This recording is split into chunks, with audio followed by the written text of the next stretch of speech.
La noche del 10 de diciembre de 1978, un frío cortante y húmedo, de esos que calan hasta los huesos, se aferraba al asfalto empapado de lluvia del Aeropuerto Internacional John F. Kennedy en Nueva York. Las luces de las pistas parpadeaban a lo lejos, fantasmas luminosos en la negrura que envolvía la vasta extensión del complejo aeroportuario. A las 23:45, la terminal de carga de Lufthansa, un laberinto de contenedores metálicos y pasillos poco iluminados, se preparaba para la monotonía de su turno nocturno.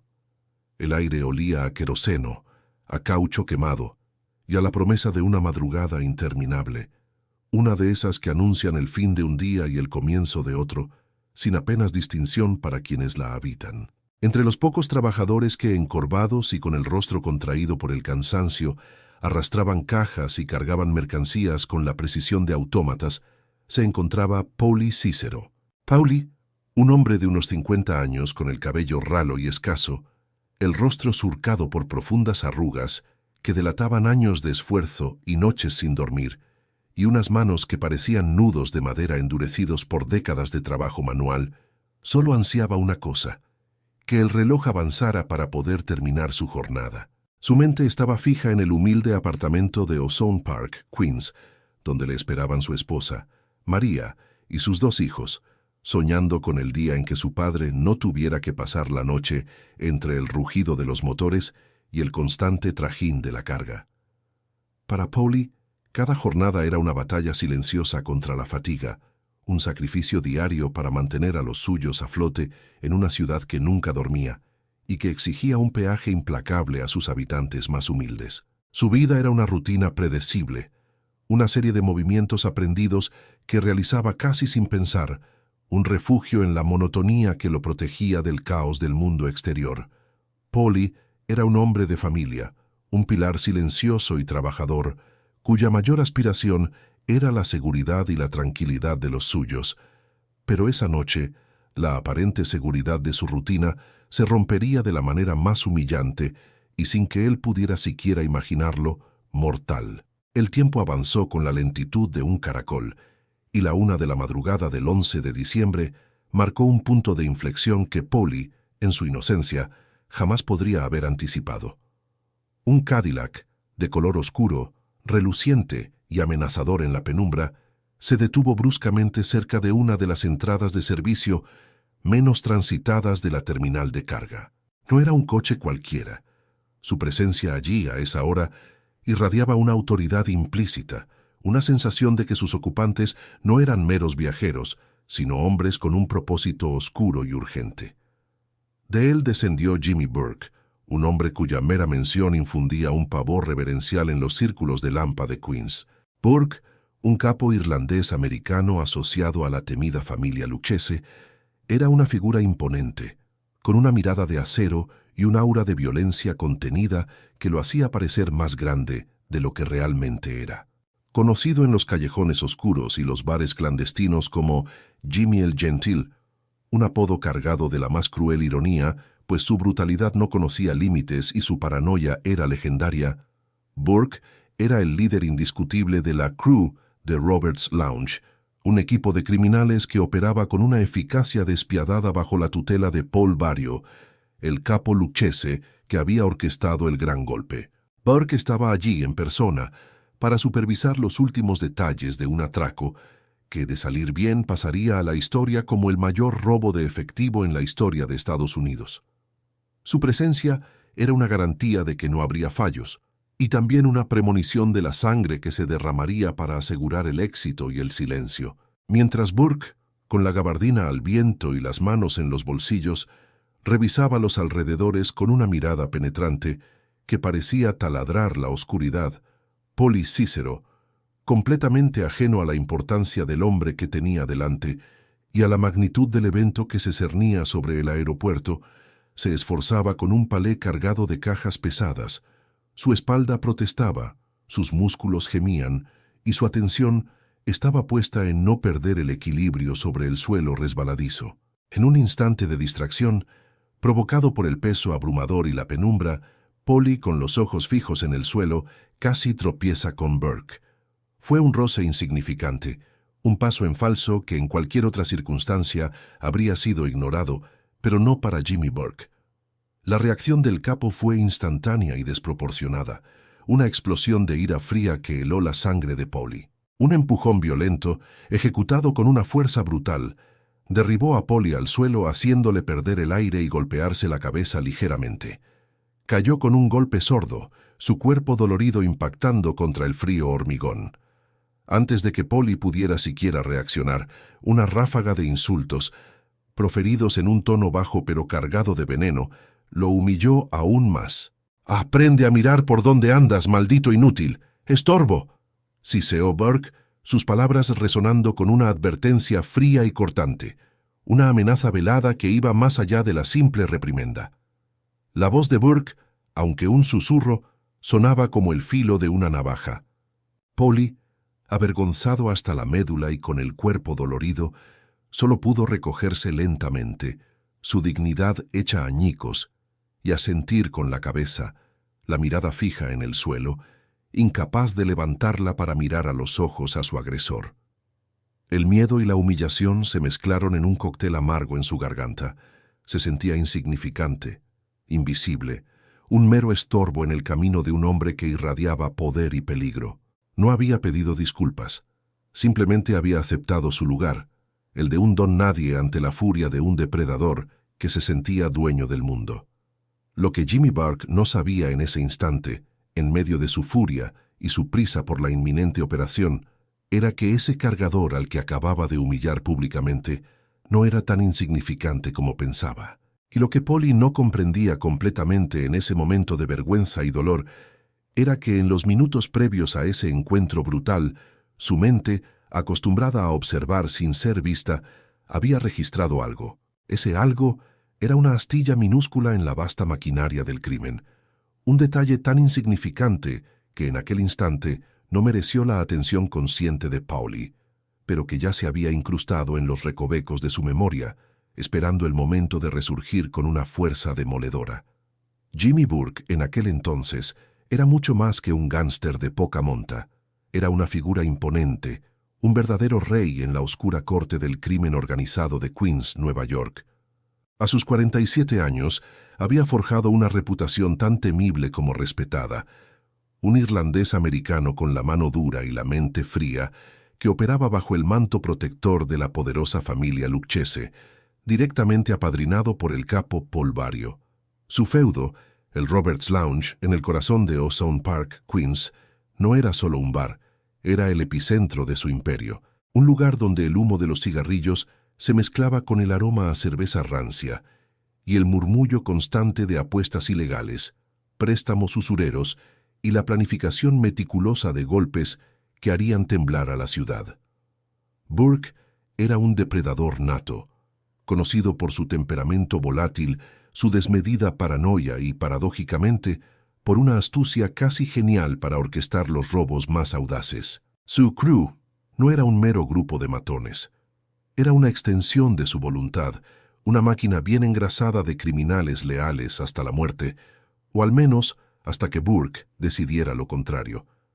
Entre ellos destacaba el joven y volátil Tommy DeSimone, cuya imprevisibilidad solo era superada por su brutalidad, y el ambicioso Henry Hill, un asociado que, a la postre, se convertiría en un observador privilegiado de la espiral de violencia que se desataría.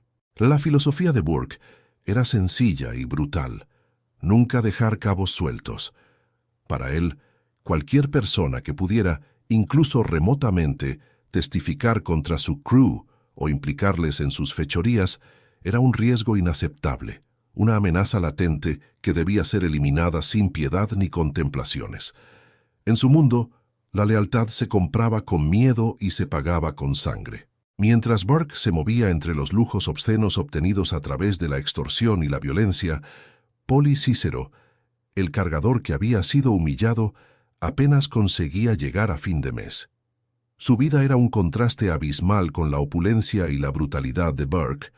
Polly era un hombre de mediana edad con el rostro surcado por las preocupaciones y las manos ásperas por los años de trabajo duro.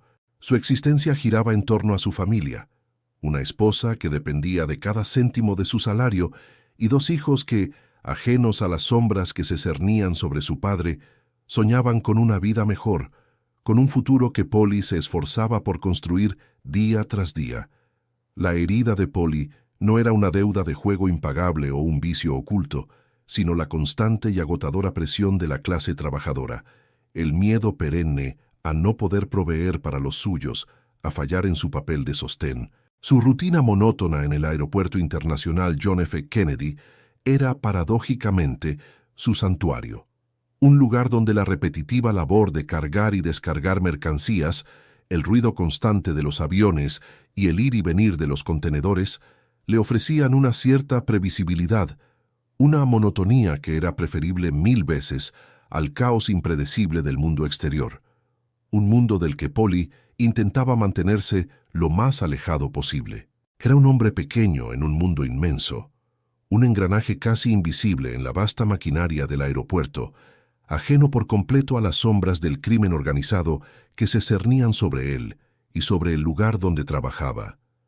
Sin embargo, su posición en la terminal de carga, su acceso a los pasillos menos vigilados y su habilidad para pasar desapercibido ante los ojos de los hombres importantes lo habían colocado, sin quererlo, en el lugar equivocado en el momento más inoportuno. Había sido testigo de un fragmento, una pieza diminuta pero crucial de un rompecabezas mortal que ahora lo ataba de forma inextricable al destino de Jimmy Burke. La humillación pública que Burke le había infligido no fue solo un acto trivial de poder, una muestra de desprecio hacia un hombre que consideraba insignificante. Fue el inicio de una conexión fatal entre dos mundos que nunca debieron cruzarse, entre la luz tenue de la honestidad y la oscuridad de la criminalidad. Polly, en su inocencia, no era consciente de la magnitud de lo que había presenciado. Su mente, más preocupada por el dolor del golpe y la vergüenza pública, había archivado el detalle como un mero apunte, una imagen fugaz. Pero ese apunte, esa imagen, era la chispa que, en el momento adecuado, podría encender un incendio devastador para Burke y su crew. La pregunta que se cernía sobre el JFK no era si Burke se daría cuenta de la amenaza que representaba Polly, sino cuándo lo haría, y, lo que era más aterrador, qué tan brutal y definitiva sería su respuesta al descubrir que un simple cargador podría desentrañar el mayor golpe de su carrera criminal. La tranquilidad de Polly estaba a punto de ser dinamitada por un secreto que él mismo aún no sabía que guardaba. El plan para saquear la bóveda de Lufthansa, una operación urdida en las mentes más retorcidas de Queens, ya había puesto en marcha sus engranajes, ajeno por completo a la carga que Polly Cícero llevaba sobre sus hombros. No fue un capricho de última hora, sino la culminación de meses de una vigilancia obsesiva y una preparación meticulosa, orquestada por el mismísimo Paul Vario, el capo de la familia Lucchese, y ejecutada con la fría precisión que caracterizaba a la crew de Jimmy Burke. El cerebro detrás de los detalles más íntimos del golpe no era otro que Louis Werner, un empleado de Lufthansa, devorado por deudas de juego y atrapado en las redes de la usura de la mafia. Werner, con el alma en un puño, había desgranado cada punto débil de la seguridad del aeropuerto, los horarios exactos de los vuelos más valiosos y la ubicación precisa, casi quirúrgica, de los $5 millones en efectivo no declarados y los $875,000 en joyas. Este botín, un tesoro oculto de remesas de soldados estadounidenses en Vietnam y de turistas alemanes, aguardaba pacientemente en la bóveda de carga de Lufthansa en el JFK, un premio que la crew ya saboreaba. La noche del 11 de diciembre de 1978, mientras el reloj se acercaba peligrosamente a las 03:00 am, el aire gélido del JFK se cortaba con una tensión casi palpable. La crew de Burke, una sombra de 6 hombres armados, con pasamontañas negros que ocultaban sus rostros y guantes que borraban sus huellas, irrumpió en la terminal. A la cabeza, con una mezcla de ferocidad juvenil y una determinación mortífera, iba Tommy De Simone, el sicario volátil cuya reputación de violencia precedía a sus pasos. La entrada fue un golpe seco, brutalmente eficiente. Los pocos guardias y empleados presentes sorprendidos en la quietud de la madrugada, fueron neutralizados con una rapidez aterradora, sus gritos ahogados por la amenaza de cañones de pistola. Entre ellos, Polly Cícero, el cargador que solo unas horas antes había sentido la humillación de Jimmy Burke, fue empujado sin miramientos al frío suelo de hormigón, obligado a tumbarse boca abajo junto a sus compañeros, con las manos atadas a la espalda y el aliento contenido en su garganta. El golpe duró poco más de una hora. Un ballet macabro ejecutado con una coreografía de precisión y terror. Los hombres de Burke se movían como fantasmas entrenados, sabiendo exactamente dónde buscar, qué cajas abrir, qué alarmas evitar. Cada paso, cada movimiento, cada orden susurrada al oído era parte de un plan maestro que no admitía errores. Polly, con el rostro pegado al suelo helado, no podía ver mucho más allá de sus propios zapatos gastados, pero sus otros sentidos estaban en una alerta máxima, agudizados por el pánico. El olor a gasolina fría de los vehículos de carga que se movían por la terminal se mezclaba con el acre aroma del miedo. Escuchaba el eco de pasos apresurados que resonaban en los pasillos, el tintineo metálico de las llaves que abrían las cerraduras de las jaulas de seguridad, el chirrido de los contenedores siendo arrastrados y el ominoso clic metálico de las armas que se ajustaban en las manos de los asaltantes. Cada sonido era un martillo golpeando su sien, cada susurro una amenaza incomprensible. La mente de Polly, en ese estado de terror primario, se aferraba a cualquier fragmento de información que sus sentidos pudieran captar. Y entonces, en un instante fugaz, mientras era empujado o reposicionado bruscamente por uno de los asaltantes, su mirada periférica capturó un detalle crucial. No fue un rostro claro, ni una matrícula completa, sino algo más sutil, más insidioso. Quizás un par de botas inconfundibles, de un cuero particular que había visto antes. A una cicatriz distintiva en la mano de uno de los asaltantes, una marca irregular que su subconsciente archivó con una precisión escalofriante. O, incluso, una voz que, aunque distorsionada por el pasamontañas y el susurro forzado, le resultó extrañamente familiar. Un timbre gutural que ya había escuchado en el aeropuerto, en los rincones más oscuros donde se movían los hombres de verdad. Era un puzzle incompleto, una pieza suelta que en ese momento no supo encajar, pero que se grabó a fuego en la parte más profunda de su memoria. La crew se retiró con el botín, desvaneciéndose en la noche tan rápido como habían aparecido, dejando a los empleados atados, en estado de shock y sumidos en el más absoluto pánico. Creían haber ejecutado el crimen perfecto, un golpe sin testigos, sin cabos sueltos, un triunfo de la planificación y la brutalidad. La euforia de la victoria los cegaba a la realidad de que la humillación de Polly, horas antes de que la crew irrumpiera en la terminal, y ese detalle insignificante que su mente subconsciente había registrado durante el robo, ya habían sembrado la semilla de su propia destrucción. La aparente invulnerabilidad de Jimmy Burke y su crew estaba a punto de ser desafiada, no por el FBI ni por un rival de la mafia, sino por un hombre al que consideraban insignificante, un cargador de mediana edad con una vida monótona que, sin quererlo, se había convertido en un fantasma inoportuno en el banquete de su victoria.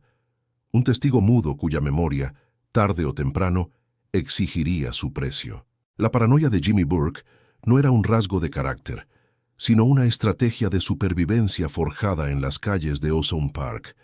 Tras el robo de Lufthansa, aquella cualidad innata se intensificó, mutando en una obsesión devoradora que le roía el alma. El Roberts Lounge, su cuartel general, que antes bullía con el júbilo de la victoria, comenzó a transformarse en un matadero interno, un espacio donde la desconfianza se erigía como la única moneda de cambio y la lealtad se pagaba invariablemente con la vida.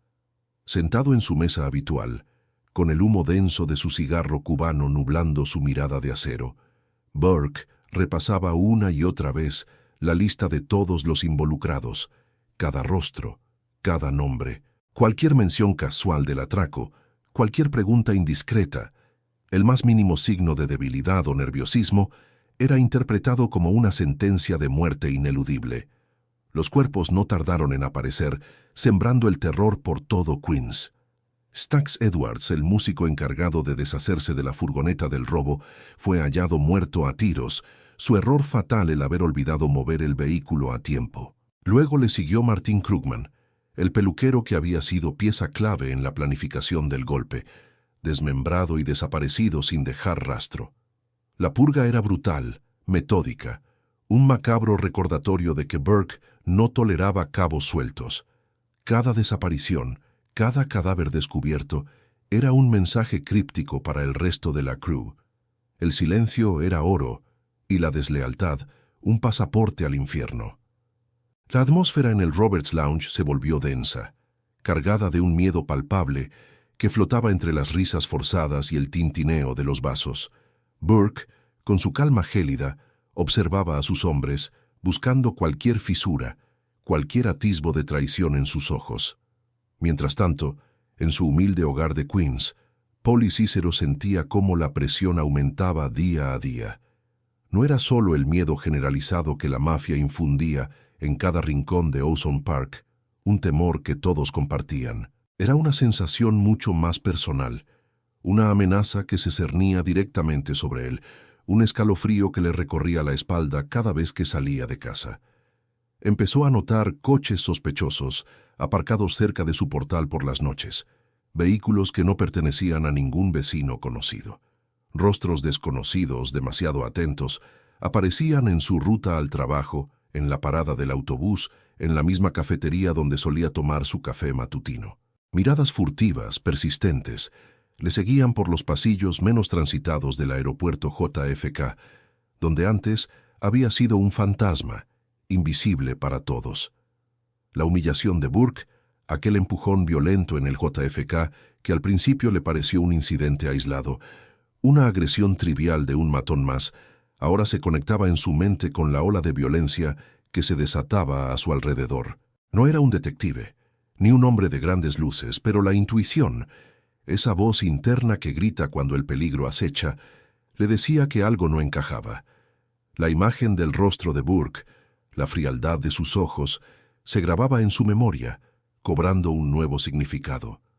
Polly no era un objetivo principal aún, quizás ni siquiera un objetivo consciente para Burke, pero su presencia en el JFK la noche del robo y el hecho innegable de que Burke lo hubiera notado, aunque fuera de forma violenta y despectiva, lo convertían en un riesgo potencial, un cabo suelto, y Burke odiaba los cabos sueltos. La amenaza se tornó inmediata, visceral, un nudo en el estómago que no le dejaba respirar. Polly comenzó a vivir con el corazón en la garganta. Cada sombra que se alargaba en la calle, cada sonido inesperado, cada coche que pasaba despacio frente a su ventana, era una posible señal de su inminente destino.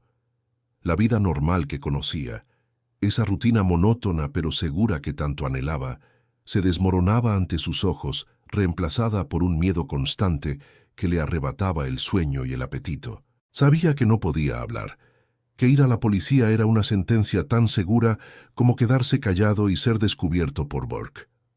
La mafia tenía tentáculos largos y ojos por todas partes, y su familia sería la primera en pagar el precio de su indiscreción. Su dilema era simple, desgarrador. ¿Cómo desaparecer sin ser visto, sin dejar rastro para los hombres de Burke? ¿O cómo sobrevivir sin ser silenciado, sin convertirse en otra víctima anónima de la purga? La crew de Burke no dejaba testigos, y Polly, sin quererlo, sin buscarlo, se había convertido en uno de ellos. Era como un ratón atrapado en una jaula, con un gato hambriento acechando fuera.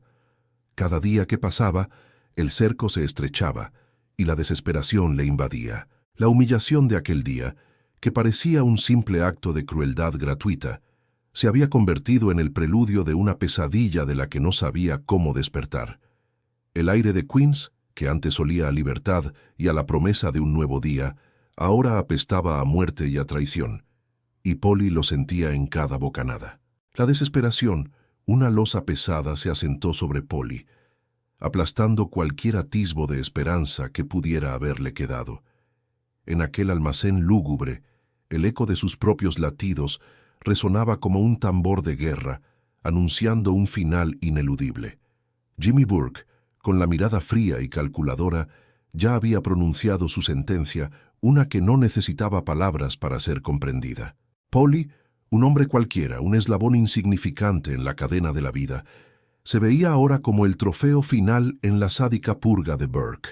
Su mente, sin embargo, se negaba a aceptar la derrota sin luchar. La idea de desaparecer sin dejar rastro, de convertirse en otra estadística silenciosa, le resultaba intolerable. No por heroísmo, sino por el instinto más primario de supervivencia y por la imagen de su familia, que le impulsaba a buscar una última oportunidad. Fue en un instante de descuido, un milagro minúsculo en medio de la barbarie, cuando Polly vio su resquicio. Uno de los matones de Burke, quizás cansado o demasiado confiado, se había apartado para fumar un cigarrillo, dejando una puerta de servicio entreabierta.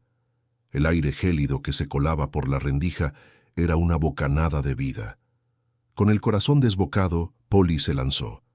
No fue una huida elegante, sino un acto desesperado, torpe y ruidoso. Sus piernas, entumecidas por el miedo y el frío, apenas le respondían mientras se tambaleaba por el pasillo oscuro, el eco de sus pasos resonando en el silencio como un aviso. La alarma, si la había, no sonó, pero el ruido bastó. ¡Se escapa! ¡A por él! El grito rasgó el aire, y Polly sintió el escalofrío de la persecución en su nuca. Tommy DeSimone, con su habitual furia incontrolable, lideraba la cacería, sus botas resonando con una brutalidad que prometía una muerte lenta y dolorosa. Polly corrió sin rumbo fijo, sus pulmones ardiendo, el aliento helado cortándole la garganta. Atravesó un dédalo de estanterías polvorientas, esquivó cajas apiladas y se deslizó entre maquinaria oxidada. Cada movimiento, un acto de fe. La oscuridad del almacén, que antes le había parecido opresiva, ahora era su única aliada, un manto protector que esperaba le diera unos segundos más de vida. Mientras Polly se debatía entre la vida y la muerte en aquel laberinto de Queens, el agente especial Thomas O'Malley, un sabueso del FBI con años de experiencia, ya estaba pisándoles los talones. La desaparición de Polly Cícero, un hombre sin historial criminal, había encendido una bombilla en su mente. No era un objetivo prioritario en la investigación del robo de Lufthansa, pero su conexión con el JFK y la creciente ola de asesinatos de Burke le hacían sospechar que Polly era una pieza clave en el rompecabezas. O'Malley, con su equipo, había estado siguiendo una pista sobre un almacén abandonado en Brooklyn, un lugar conocido por ser uno de los muchos escondites y lugares de negocios de la crew de Burke. El coche del FBI se detuvo discretamente a unas manzanas del almacén. Los agentes, con las armas enfundadas, se movían con la cautela de cazadores experimentados. O'Malley, con su gabardina oscura y su mirada penetrante, escudriñaba la fachada del edificio, un coloso de ladrillo y cristal roto que parecía exudar secretos. El silencio de la noche era engañoso. De repente, una ráfaga de actividad. Un coche oscuro, inconfundiblemente uno de los que la crew usaba, salió a toda prisa de un callejón lateral, con las luces apagadas. Y luego, un grito ahogado. O'Malley sintió un escalofrío. Estaban en el lugar correcto, en el momento equivocado o quizás en el momento justo. Polly, acorralado en un rincón oscuro, escuchó los pasos de Tommy DeSimone cada vez más cerca. Su cuerpo estaba al límite, su mente en un torbellino. Había visto las luces de un coche en la distancia, las sirenas apenas audibles. ¿Era el FBI? ¿O eran más hombres de Burke? La duda era una tortura. En ese instante, supo que no había escapatoria. La elección era brutal. Entregarse a los federales, con la esperanza de protección a cambio de testificar contra Burke, o ser alcanzado por DeSimone y sufrir una muerte segura y sin piedad. No buscaba heroísmo, solo una oportunidad para que su familia no sufriera las consecuencias de su secreto. El agente O'Malley y su equipo se acercaron al almacén, sus linternas cortando la oscuridad como espadas de luz. El aire estaba cargado de tensión. Desde el interior escucharon voces alteradas, el sonido de forcejeos y, finalmente, un disparo seco que rompió la quietud de la noche. Un escalofrío recorrió la espalda de O'Malley. Demasiado tarde. Al irrumpir en el almacén, se encontraron con una escena desoladora. Paul y Cícero yacía en el suelo, en un charco de sangre, su mirada vidriosa fija en el techo. A su lado, Tommy DeSimone y otros 2 hombres de Burke intentaban escapar por una salida trasera. La presencia del FBI los había pillado con las manos en la masa. La corta persecución que siguió fue inútil. Los hombres de Burke, sorprendidos y sin tiempo para reaccionar, fueron rápidamente reducidos y arrestados. Tommy DeSimone, con una expresión de furia contenida, fue esposado y arrastrado fuera del almacén, su mirada llena de odio. O'Malley se arrodilló junto al cuerpo de Polly.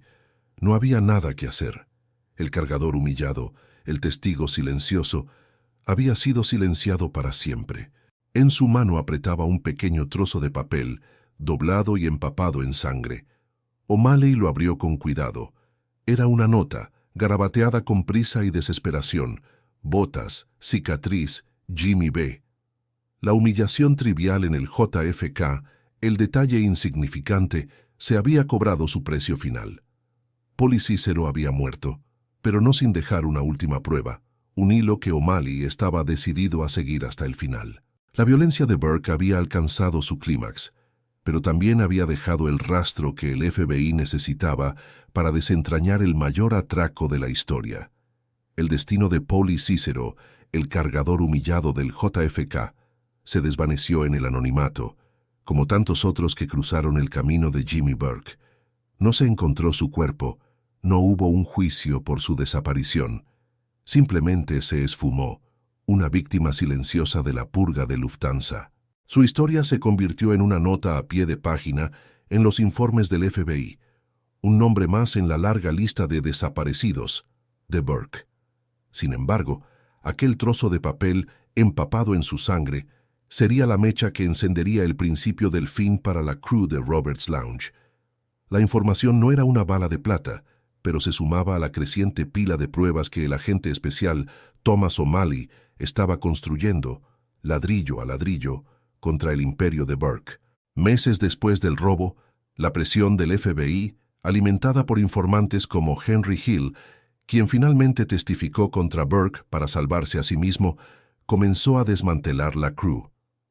Las calles de Ozone Park, que antes temblaban ante la sombra de Jimmy Burke, empezaron a respirar un aire diferente, aunque aún cargado de miedo. Burke fue finalmente arrestado y condenado por el asesinato de Richard Eaton, un jugador que le debía dinero, y por otros delitos de conspiración. Nunca fue condenado directamente por el robo de Lufthansa, aunque se le consideró el cerebro indiscutible. Murió en prisión en 1996, a los 64 años, llevando consigo a la tumba los secretos de todos los que había silenciado, las historias no contadas de Paul y Cícero y tantos otros. El robo de Lufthansa sigue siendo uno de los crímenes sin resolver más grandes de la historia de Estados Unidos, un testimonio escalofriante de la brutalidad y la eficacia operativa de la mafia en su apogeo. La humillación de Paul y Cícero, un acto trivial de poder por parte de Burke, en aquella fría madrugada del JFK, se convirtió en el catalizador de una serie de asesinatos que el propio Burke no pudo contener. La paranoia, su compañera constante, lo llevó a eliminar a cualquiera que pudiera ser un cabo suelto, y en ese proceso dejó un rastro de sangre que, paradójicamente, lo llevó a su propia caída. La lección es clara y resonante. En el submundo de la mafia, el crimen no comienza en el gatillo, sino en el silencio cómplice, en el miedo que paraliza a los testigos. El dinero puede comprar tiempo, puede silenciar a algunos, pero nunca la absolución completa. Y la paranoia, el miedo a los cabos sueltos, siempre, tarde o temprano, cobra su precio. La historia de Paul y Cícero es un recordatorio sombrío de que incluso el más insignificante de los hombres, un simple cargador con una rutina monótona y una familia que mantener, puede tener un impacto devastador en el destino de los más poderosos, aunque su sacrificio permanezca en gran medida anónimo. Su mirada, su recuerdo fugaz, su nota final, fueron la pequeña chispa que, al final, ayudó a iluminar las sombras de Jimmy Burke.